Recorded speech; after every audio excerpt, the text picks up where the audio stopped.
তোমরা চিনলা না ওই রসুলকে?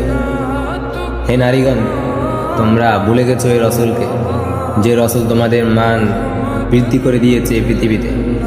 আল্লাহ তাআলা কোরআনে তোমাদের নাম উল্লেখ করে নাই, রসুল তোমাদের মান বৃদ্ধি করে দিয়েছে এই পৃথিবীতে। জাহেলি যুগে তোমাদেরকে জিন্দা দাফন দেওয়া হতো। রাসূল সাল্লাল্লাহু আলাইহি সাল্লাম তোমাদেরকে মান ইজ্জত দিয়ে এ পর্যন্ত এনেছে। বলেছে যে ঘরে একজন নারী একটা মেয়ে কন্যা হবে, তা পিতামাতা একটা জান্নাতের ভাগীদার হবে। তো এভাবে তোমরা জান্নাতের ক্রয় করবা? হায় হায় হায়, তোমাদেরকে এত মান ইজ্জত দেওয়ার সত্ত্বেও তোমরা নিজেদেরকে উলঙ্গ করে দিয়ে রাস্তায় নামো। তোমরা মনে করো এটা স্টাইল, এটা এই জমানার সাথে খাপ খায়। আসলে না, মনে করো না ইসলাম ধর্ম এমন একটা ধর্ম যে পৃথিবীর কালচারের সাথে মিলবে না। কালচারের সাথে মিলে না পৃথিবী ইসলামের সাথে, কিন্তু ইসলাম মিলে সব জায়গায়।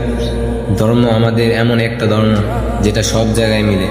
ইব্রাহিম আলাইহিস সালাম নিশ্চিত হয়ে গেছে তারা তাকে আগুনে ফেলবে, কিন্তু কমিয়ে আল্লাহ তাআলার উপর একিন বিশ্বাস দৃঢ়ভাবে ধরে রাখছেন, তিনি কখনোই একিন বিশ্বাস ছাড়েননি।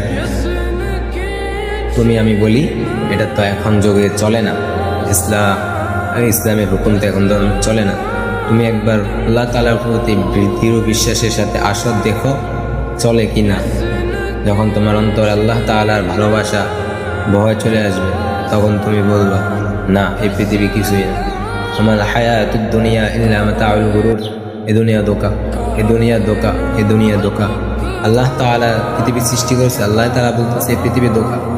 আমরা কিসের জন্য এমন দিন নিয়েতে মন লাগাই গেছি ভাই বোন আমার? তোমরা তোমাদের ইজ্জতকে হেফাজত করো, তোমরা তোমাদের দৃষ্টিকে হেফাজত করো। তোমাদের ইজ্জত তোমাদের হাতে। তোমরা যদি আজ অশ্লীলতা বেয়াপনা করতে থাকো, পরকালে লাঞ্ছিত হবা। প্লিজ আল্লাহ তাআলার দিকে ফিরে আসো।